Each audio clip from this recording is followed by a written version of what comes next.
I'm so glad that we're able to do this live. Again, if you don't know, I'm Alaina and I'm a virtual assistant coach and VA. I scaled to 3 clients in my first month as a virtual assistant, making over 4 figures monthly.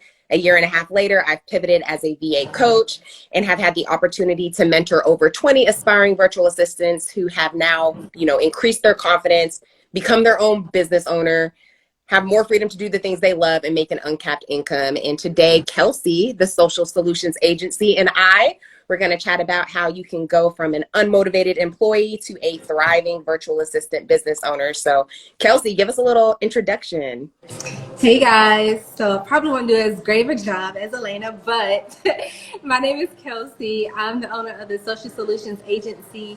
I started my business back in September of last year. I've helped over 10 clients with their social media management, website design, content creation, email management, a lot of different things. During that time, I was also working full time. So I've been able to help other people become virtual assistants from the start who have no experience, no knowledge of what a virtual assistant is. So I've been coaching about 5 people currently, and we're now in week 3 about virtual assistants. So they're doing great. They are very motivated and things are going great. So it's currently I think that is awesome. Your introduction was amazing too. Don't discredit yourself, girl. You better stop. That is what we're going to talk about today. We need to stop discrediting ourselves. Yes, we are all worthy. We all have our areas of expertise, and Kelsey's over there killing it with her business. So I can't wait to talk about going from that unmotivated employee to thriving VA business owner, because Kelsey and I actually have similar backgrounds in the fact of leaving our corporate lifestyle because we were becoming less and less satisfied in that work environment, to now, becoming successful virtual assistant business owners and only continuing to thrive and excel within our businesses. So I want to start off by kind of talking about what are some mindset challenges that you had when you launched your VA business? Definitely imposter syndrome. I had some imposter syndrome. I didn't think I was going to be. Once I got my first client in calendar management and email management, I was like, oh my God, I don't know how they want this done. So I was watching so many YouTube videos. I was nervous to ask them, okay, how do you want me to do this? Because I didn't want to seem ill-equipped.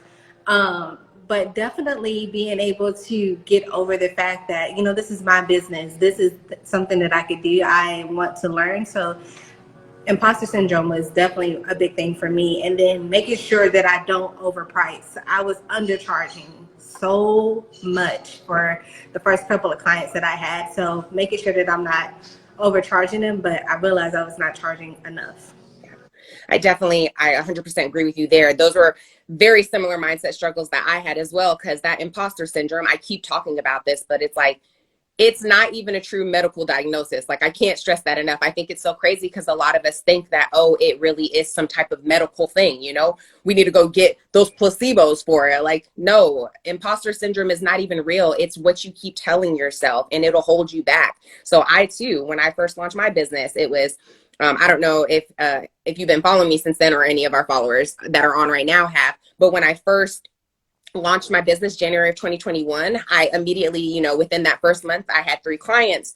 But then when May hit, so 5 months later, I started to feel very stagnant. I went MIA, I was no longer posting on social media. And then October, I came back full force and have been going consistently then. But during those what is that? I'm so horrible with numbers. But during that time frame, during that summer break, I really was struggling. I was letting imposter syndrome hold me back. I was letting life circumstances hold me back. I was also planning my wedding during that time. So it was I was letting all these things, which I think planning your wedding is a good excuse. But at the end of the day, it's an excuse. It was something that was holding me back from being able to pursue the dreams that I wanted to with my VA business. And then same with pricing myself. You never are really sure how to price yourself when you first start out. But I always love to tell people this, even though you're new to the virtual assistant, AKA VA, we're going to, use the acronyms here. Even when you're new to the VA world, you're not new to your experience or the expertise that you already had when you started the VA business or joined the VA world. You came with those expertise, you came with those skills, you came with administrative skills, you came with executive CEO skills, all this stuff. And even if you don't, these are things that you can get a mentor to help you attain those skills. However, just remember, when you're new to the VA world, you're not new to your experience and life skills that you already had. You were working in corporate doing whatever you were doing. You were working jobs before. So don't think like, bring those skills into your business and make it be a service that you enjoy. So what are some ways that you, Kelsey, like overcome those mindset challenges with being a VA business owner? Associating with other people who's already been in this position already, and getting advice from them, but just, coaching myself through it, that I can be able to get through it. Affirmations, or just actually just doing the work. But what's really helped me, especially in the beginning, is just talking to other VAs, established VAs who's already been in the position that I've been in. They were a source of help for me in the beginning, especially to overcome. No, you don't need to say that. You definitely need to price that higher. So having those people in my window, in my corner, they were able to help me overcome that. And I mean, it's still not totally over imposter syndrome, but I think, with those coaches and having those mentors, they definitely were able to help me overcome some of that in the beginning.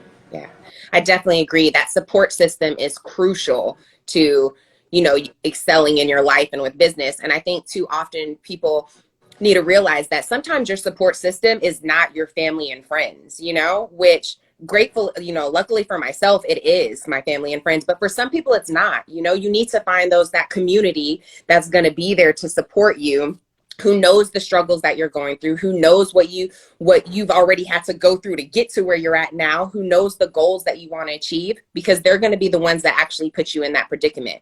I was listening to a portion of the 10X book by Grant Cardone this morning, and he specifically said that you have to learn from people who are where you already want to be.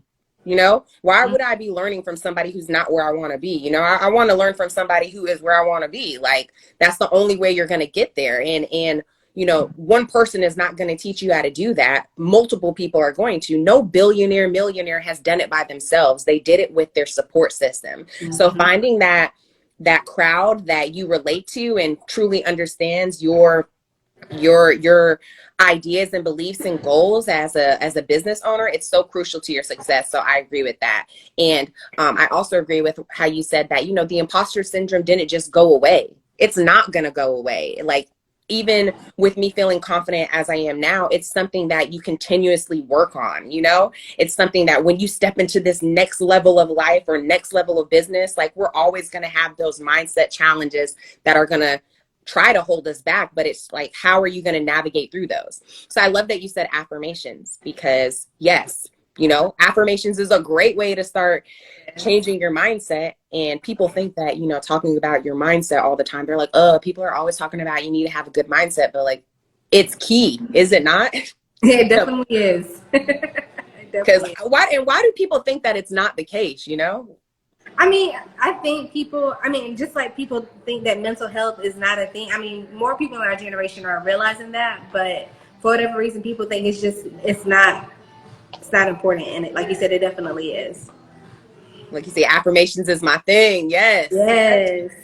I love, funny enough, I listen to also Bob Baker on YouTube. He has millions of affirmations, but I love it. Like, I am worthy, I am enough, say those things in the mirror, like, seriously. Yeah. And I think the more that you say them to yourself, the more they embody it. But I think the stigma around mindset not being as big as it is, it really needs to change. And I think that that's where we come in as coaches, because we really can help navigate and shift the mindset that these people have, to let them know that, hey, like, if you stay where you're at right now, you're going to continue to stay in that stagnant, sad, defeated mindset, when in reality, you're worth so much more. You can really achieve anything that you desire in life, as long as you have the mindset and the work ethic to go with it. Yeah, so that kind of leads me into, I'm sorry. No, I was going to say, I had a teacher, a professor, I always quote her stuff. She said, if you always do what you always did, you'll always get what you always got. So I love that. Yeah, have to continue to change it up, do something different, and, learn from others. Say that one more time, because I think they need to hear that again. Seriously, say that one more time. If you always do what you always did, you'll always get what you always got. That's awesome. Like, I really love that. I've never heard that. You're going to hear me repeating that one. Seriously. I don't want to keep getting what I already got. I want something new. I want better. Like, I want more for myself. And I hope that they want more for themselves too. So that leads us into like, I want to hear more about your personal experience working in corporate and, especially being women of color, Black women, Black, beautiful, thriving women. But I know how that is to be. Yeah, exactly. But I know how that is in corporate America. Like, they don't treat us as such. So go ahead and tell me your experience, because I want people to know that they can transition from, trade corporate for entrepreneurship. For sure. No, I was in corporate for about 5 years. For me, my first corporate experience, a lot of my corporate experiences have been multicultural, as most companies are. But I've had a lot of Black supervisors. So I didn't really feel as much as the racial tension, but it definitely felt like I was an outsider within my own race. So it's a whole different aspect, actually. I felt like even my last position, I jokingly said to them, I felt like a new character on a season 5 show. Like, there was a lot of things that I didn't do in my previous job that my new job required me to do. So I had an imposter syndrome there too. And then I felt after a while my performance had went down, and I attribute that to COVID. I had COVID brain. So they started to say, oh, well, your attention to detail is not good. We want you to improve. So I wanted to do things that I could to make sure that I was performing better, but they felt like I wasn't matching to their standards. So eventually I was depressed, literally depressed for like 3 months, and physically going through it as well. My physical health was impacted. And we just got to the point to where we just mutually agreed that it was not a good fit for either one of us. So that was the most trying times over these past couple of months. But I had a goal that I wanted to leave that job in September. But, things worked out the way they were supposed to, and I left earlier than what I was supposed to. So When did you actually leave? I left my job about 3 weeks ago. Okay. So Yeah. brand new. Congratulations. I say that's congratulations. Why would you want to stay somewhere that you're unhappy, underpaid, undervalued? Like, look how much you have to give. And just in that small amount of time, you've already have this thriving business. So I think that says a lot about your work ethic, your character. The things that they were trying to diminish you of is not validated at all. So I commend you for that, seriously. And I think that you should always remember that experience, because that was that pivotal moment that, hey, if they didn't treat you the way they were, if you didn't go through those experiences, you wouldn't be where you're at now. And I'm sure where you're at now is way better than where you were then, Yes. I tell people all the time, I'm good at motivating other people and helping other people recognize their strengths and things. But I felt the day after I left, I felt so good waking up that next day. It was like a release that I was able to, work for myself, because I was working under a micromanager, and I was meeting with my supervisor in HR for a long time, and it was not making me feel good at all. And so knowing that I'm able to work for myself and I don't have to, go to somebody every single week or, oh my God, what are they going to say today? It's such a good feeling that I don't have to be micromanaged anymore. Yeah, so. I agree. Thank you all for all the love too. I want to make sure I'm acknowledging everybody. Thank you for all the comments, the love. We appreciate it, all the hearts. And I think that is a phenomenal story too, because you don't have to worry about, you're your own boss now. You don't have to worry about those minute things. And that is, my situation is similar in the sense of like the micromanaging boss. I had a micromanaging boss. I actually had a supervisor who was violating FSLA, Fair Standard Labor Law Act. She was changing my time, and I went to HR about this. The company had to back pay me. It was a year of going back and forth to HR, because for me, it was also race. I worked at a nonprofit that anybody that was in a managerial position was typically a white person. And also, just a side note too, I am half white. My father is white. My mother is Jamaican. However, obviously, when I go out in society, I am viewed as a Black woman. I identify as a Black woman because that's what I am. That's what I've grown up as. So, I don't go out into the world one day as a white woman and the next day as a Black woman. Like, no, every day I go out, I'm viewed as a Black woman. So that is what I am. That is who I am, regardless of me being biracial. But I say all that to say, in that role, a lot of the supervisors or senior leaders were Caucasian, and they just could not even understand or relate to some of the situations that I was going through, like having donors put their fingers in my face. And then me telling HR that this donor put her finger in my face. And because she's a donor who's donating millions of dollars to this organization, I should have just allowed it, over a year of me going back and forth. So that is why I actually, when you quit, because my goal was actually to quit September of 2020. Wow. And I ended up actually quitting August 31st. I put my 2 weeks in August 31st, and they actually said, oh, you can come back September 1st and get all your stuff. They paid me up until my 2 weeks, but they were like, you can go, which I think that just also shows to their character even more that, like, instead of dealing with diversity, equity, and inclusion issues, they didn't want to resolve those issues. But today, I'm so grateful that I went through that. I'm so grateful, because if I didn't, I wouldn't have started Elite VA Services. I wouldn't have been working for myself now for almost 2 years. In January of next year will be 2 years I've been in business.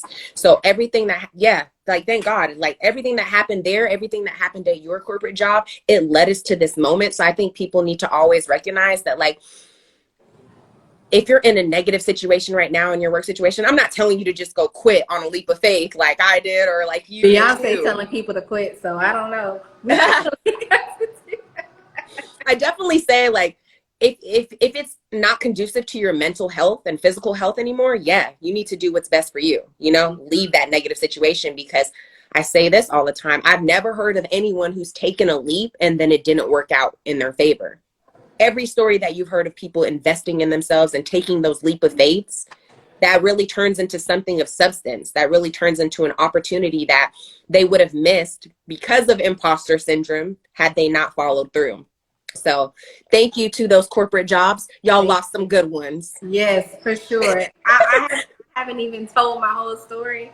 I don't know if I can publicly, but yeah, thank you so much for, those lessons, for those issues. I mean, yeah, it's definitely elevated us into becoming our own thing, because I think we've always had that entrepreneur spirit. It just took a little kicking for us to actually, for us to take that leap of faith, to actually hustle, grind, to go out there and actually do it. And for me personally, I can definitely say that now I feel more motivated to do more business, for sure. I definitely agree with that all the way, because when you work for somebody else, it's so hard. Well, actually, when you work for somebody else, it's so easy in the beginning, because it's easy. You got this job, but as time goes on, it gets harder because they're not paying you right. They're not treating you right. But when you work for yourself, it's so hard in the beginning because you're setting those foundational structures. You're making sure everything's right.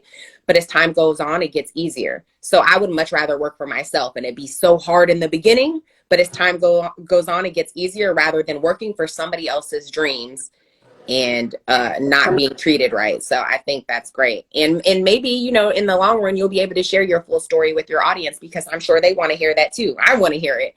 But whenever you're ready, I have my good friend Court in the comments, who's also a paralegal.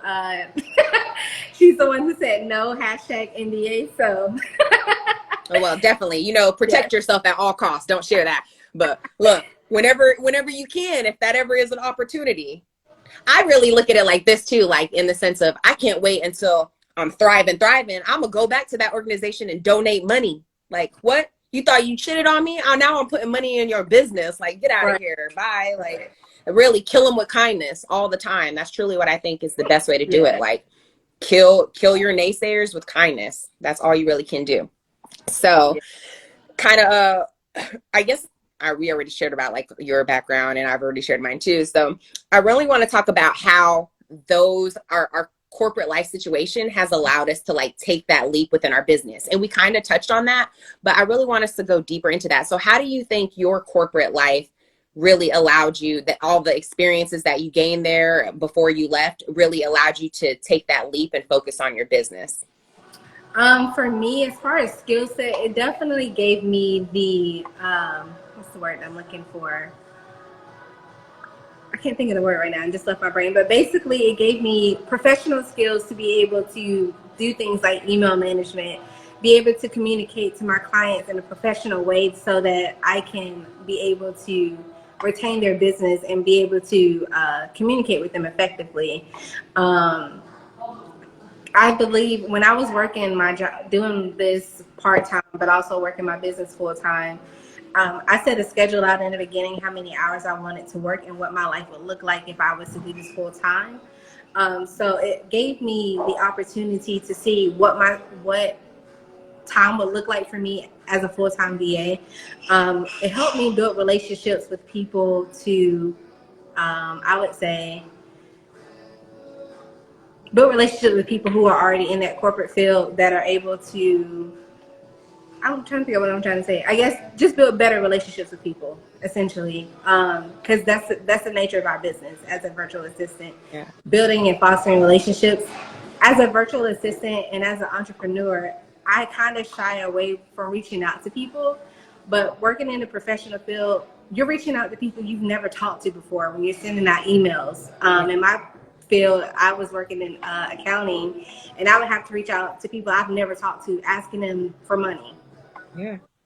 So, And that's way harder than anything, asking people for money. Like, what I'm asking somebody for money, I'm not even getting. Like, this is not even my money. So, it definitely gave me the ability to talk to people, to establish relationships with people, and come off authentic without, sounding really salesy at first. So it definitely helped me in that way, for sure. Yeah, I same situation for me, is that it allowed me to kind of not only navigate negative situations, but just also being able to navigate multiple different personalities. Because in my corporate role, I was a volunteer services manager. So I managed, at any given moment, it could be 500 volunteers, annually over 1,000. So it was always like having to interact with multiple different generations, different mindset, different races, ethnicities, all of that. So I really think that allowed me to just feel more comfortable with relating with everyone, because although it may seem like I am an extrovert, I am an introvert, like on the cusp of extrovert. Like, see me in real life, I'll be like, hey. But online, it's like, I don't know. It's a weird thing. We all have our like vices, but I think that, the corporate world allowed me to just be more comfortable with being able to communicate with a plethora of people, as well as gaining those skills for like event settings, because we always would have like volunteer management or appreciation dinners, and I'd have to set that up, as well as like getting them the right jobs, making sure what department needed volunteers. So a bunch of project management and scheduling, and I think that those are always like great tools that I use now in just my regular day life, because I mean, like you said, it's all about networking. It's all about building these relationships and communicating with others, because that's how your business is going to thrive. If you're not talking about your business, or if you're not talking about your services and offerings, how are people going to know what you even do? Mm-hmm. How are they going to buy from you or buy your product or buy your services if they don't know what it is that you're even selling? That's why it's so important to get up here and talk about it every day, which is why I'm so glad we're even like sharing the platform today to do this, because this is what it's all about. It's about building these relationships. Mm-hmm. And we actually are going to be able to meet soon, since we live in the same Georgia. I don't know if you saw Black Hollywood. Oh, love it. You should have told me. I would have worn my HBCU shirt. This is not our last live. We're going to do more for sure. For sure. So I kind of want to talk about now how, the different type of VA virtual assistant niches, because as we just discussed, like, you can do a million different things. You can be an admin VA. You can be a social media management VA. The list goes on. So let's kind of touch on the types of VA niches, and I'll let you share some, and then we'll just share our opinions on it. Sure. So there's so many different things. I currently do social media management and content creation. But you can do executive assistant. You can do things like content manager, community manager, so many different things. As far as social media management, a lot of brands definitely can benefit from that. As you know, social media is very popular today. It's how a lot of people in our generation and coming generations vet businesses. before they even read the reviews. Yeah. So I help brands establish or companies establish their brand online through social media and content creation. And I love it, especially content creation. I have a realtor client who I think is on right now. We create some of the funniest reels to make it, to show her personality, but also to show, to give them some education behind the realty world as well. So those are some niches that, some V8s can offer as well. Yeah. And I love that you brought up that you, sorry guys, I've been a little under the weather over here drinking some Theraflu. But I love that you brought up that you have a realtor client, because people don't also realize that not only can you niche down to particular services, you can niche down to particular industries.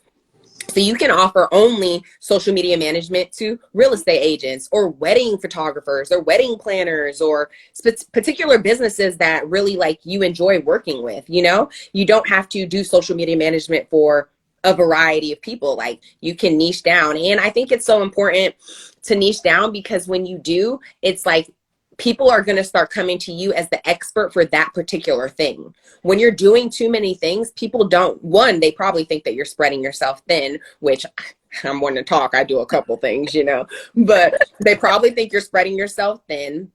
And they also don't look at you as an expert for like one thing. They're like, oh, she does a couple things. So I know myself, I'm going to rather go hire that person who's always only talking about podcast management, who's always only talking about social media management, because that is their area of expertise. So niching down really puts you in that category of offering that specialty service. So not only does it position you as an expert, but it also allows you to make the income that you desire, because specialty services means raise that rate, Yeah. Ching, ching. Dollar bills, y'all. I don't know what that was right there, but seriously. So I think that's so important to know. And another thing to talk about with VA niching is that it's a continuous thing. Like, maybe you love doing social media management when you first started out, but then as time went on, it's not something you enjoy to do anymore. Mm-hmm. You can pivot to something new. You can always pivot.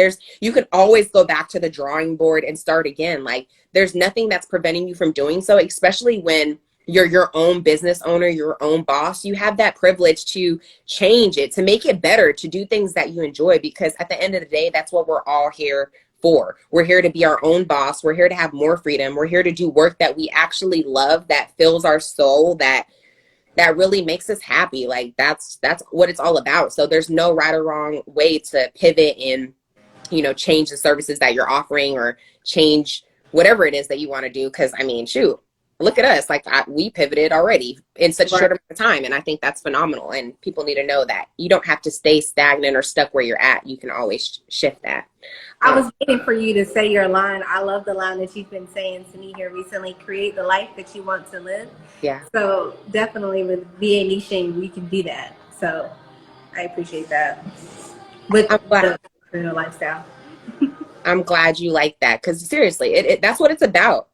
I mean, I think that's what we all want, is to create the life that we want, and to know that the life that we desire is on the other side of the shit that we don't want to do. So when you're sitting here complaining or letting imposter syndrome hold you back, you're preventing yourself from creating that life that you desire. You're preventing yourself from leaving that negative employee environment and becoming your own boss, your own CEO, your own leader. Mm-hmm. That's really what it's all about, because we all want to create a life of substance. Whoa. There you go. We all want to create a life of substance, and we also want to make an impact. I mean, that's really what it's about. We want to make a huge impact. So how would you introduce when you're in the middle of a project and you're like, understand your product? Oh, that's a good question. Do you want to answer that? I think that's actually a good one. It says, how would you introduce that when you're in the middle of a project that you realize you no longer see as a passion?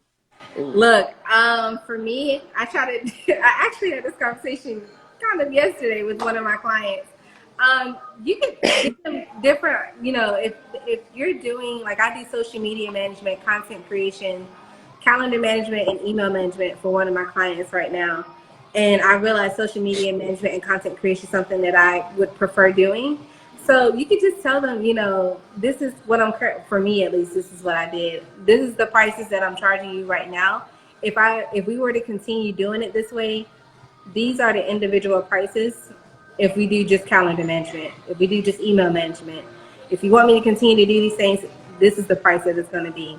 And if they can agree to that price, then that's fine. If they don't, then they can just stick to that one service for social media or whatever service you want to offer them at that price. Hopefully that will be able to, your prices and their pain points to be able to align together. Yeah, and I also think that if it's something you're no longer passionate about, then I would, be very transparent and communicate that with your client. And then to also to be honest with yourself, give them back some of the money. If I wouldn't say all of it, because if you've already done work, you want to be compensated for the work that you've done. However, if you know that you're not going to do your best work for this client and that's a project that they need, I would refund them, a portion of the money that you hadn't, that work that you had. If you already have that money, outsource it, hire a subcontractor to go ahead and do that work for you. Yeah. So, that's a better idea, actually. Because then that still allows your business to stay in a reputable manner. I think either way, though, just being transparent and honest is so important to making sure that you have a good reputation with your business. But I love what you said, Kelsey, for sure. Outsource, because that would be a great way to, one, they would never even know that you didn't do it because it's still under your business and you're still making money for it. The only thing with that is that typically when you outsource things, you wanted to include that in your initial budget because you don't know how that much that person's going to charge. So you might be taking a loss because when you outsource, you don't know what their fee is. Oh, okay. So why are we both saying, oh, okay. So if it's something that you don't like anymore and it's free, then yeah, just be honest. You don't have to stick around. You are already being kind enough to do it for free. So hey, sorry, this is not something that I'm passionate about anymore. I would love to help you in a different capacity, not for free. I'm sorry, I'm not for the free game. I think that we give so much free value, all of us. Everybody that I know I follow is always giving some free value online. And funny enough, my coach recently told me, Alaina, you're always giving so much free content, so much free value that people are always going to be like, oh, it doesn't matter, Alaina. It doesn't matter. I don't have to buy from Alaina because she's going to show up anyway. She's going to show up and give free content. So you got to stop positioning yourself in that, oh, I'm always going to show up and give that value and free content, which I love doing. Don't get it twisted. I think it does allow you to build that rapport and that reputation. But at the end of the day, we're here because we all want to get paid for our knowledge, our expertise, and services. And if we keep showing up and giving this free content, then people are going to start looking like, oh, we don't need to buy her services or offerings because she's going to show up anyways and give us that free content. I can just consume all this free content. When in reality, you can't. If you've just seen my most recent reel, consuming all this free content from millions of different people who all have different expertise, different opinions and advice, you're going to be confused. You're not even going to know exactly what it is that you should be doing or what's best for your business because you're listening to the advice of many different people. That's why it's so important to invest in a coach, one that you feel as though you align with, because they're going to be able to give you the right framework specific to the needs of your business, rather than you consuming all this free content, getting this opinion and advice from different people who have different experiences, different expertise, telling you to do different things, so you'll be so confused. So I'm so over the free game. Yeah, I definitely learned. Even after our chat last week about that, but I feel like people take advantage of you more when you're offering services for free. I was offering a class for free and they stopped showing up after the second week. And I'm like, I made my weekends available to you and I, took the time to craft this. People will not respect you if you're not, like you said, the more money, they're more invested. Yeah. So definitely, I set up, this is the create the lifestyle you want to live. This is my main source of income. We can no longer do nothing for free anymore because I have to make money to be able to sustain my business, sustain the lifestyle that I'm trying to live. So exactly. It's definitely a learning lesson. Exactly. And I definitely think that, no is a great word. It's hard to say no to people, but it teaches you some valuable lessons, because sometimes those people need to go learn themselves. They need to go through it their own way. You know, you can give everybody all this information. And like I said, in the most recent life, I could take you to the water, but I can't make you drink it. I can give you everything. I can give you the tools, resources, knowledge, information, everything. But if you're not going to go invest the time in yourself to actually achieve the goals that you desire for yourself, your life, your business, there's only so much someone can do. You know, we can help you to a certain extent, but when are you going to start helping yourself? It's ultimately what it's all about. Like, that's a whole nother life. I had a conversation with a guy. He was like, "Did you find me any clients? What are you doing to help yourself find clients? Like, I'm here to help you, but you have to put yourself out there too." I don't think people necessarily, they want things handed out to them, but they, like you said, they want to do things in their own time. If they're not motivated to do it right now, especially if they're getting it for free, they're not gonna want to continue to benefit from that. exactly. And I love how you said you got to go out there and get it. You want these clients? Go pitch yourself. Go find your ideal client online. Go send them your pitch. Send them your services and pricing guide. Pitch yourself. Let them know that you're out there, because if they don't know that you're there, if they don't know what you do, then you're not going to be able to get, sorry, I got sidetracked. No, I was reading it too. Yeah. She said, yeah, Courtney said, people can't do what you do. You can give them the recipe, but they can't work you. So there's no competition. I love that. That's one of your friends? Yes. Yeah, she's been dropping gems in there. I see her. I love it. Go ahead, Courtney. Thank you guys for the engagement. Thank you so much. Courtney with the gems. For sure. She definitely. But seriously, you have to go out there and pitch it. It's how badly do you want it? You know, how badly do you want this life? Do you want to stay where you're at right now, 1 year, 5 years, 10 years from now, or do you want to go out there and get it? So I think that's so important. So Kelsey, I would love for you to tell the people how they can work with you, where we can find you. Give us all the deets. Yes, so some of the services that I'm offering right now, I'm getting ready to launch my ebook. So you can buy this at my website at thesocialsolutionsagency.com. And then I have a tab for virtual assistants specifically. You can go there. I'm also offering one-on-one coaching calls. If you need some assistance, if you're having trouble finding clients, that's the main thing that VAs have problems with. I have a tool that will definitely help you. So we can sit on a call and I can walk you through some things to help you find clients. In the next 3 months, I will be launching a online space where you can take classes on different services such as email management and calendar management, social media management. So that's something that I'll be offering soon, but those are just a few. Love it. Kelsey, the Social Solutions Agency. Y'all better get her now, because them prices are only going to increase. Do you hear what she has coming out in the next month? Yes, for sure. Product after product, offer after offer, knowledge after knowledge. Love it. Like, seriously. And if you don't know already, you know, I'm Alaina, Elite VA Services. You can work with me as your VA coach. I have my program, VA the Elite Way, Signature One-on-One Program. It is a 12-week program to take you from beginner VA and or brand new VA to booked out VA in just 12 weeks. I will also teach you my signature framework, the VA. I love the VA Vault method, marketing method. It's going to teach you how to optimize your social media platform as well as navigating the social media market, because that is such a huge market now that we all need to tap into. As we can see, everything is pretty much online now. But you can find all this information at elitevaservices.net and or via the link in my bio. But this was so awesome. I'm so glad that we were able to connect today. I hope that through this conversation, you feel like you can go from unmotivated employee to a thriving VA business owner, because know that it's possible. Kelsey has done it. I've done it, and you can do it too. You got any last minute, a quote that you want to leave them with? Ooh. I always like to say, if anybody's dealing with procrastination, so if you're looking for a reason to leave your job, why put off today what you can do? Why put off tomorrow what you can do today? So if your job is not fulfilling you, go ahead and put in a 2 weeks notice, girl. You will feel so much better mentally. If you need someone to talk to, I'm here. Again, you guys can find me. I'll be happy to follow you guys back. My website is thesocialsolutionsagency.com. Yesterday's price is not today's price for sure, Court. That's it for me. At all. Like, seriously, it's time to take action, period.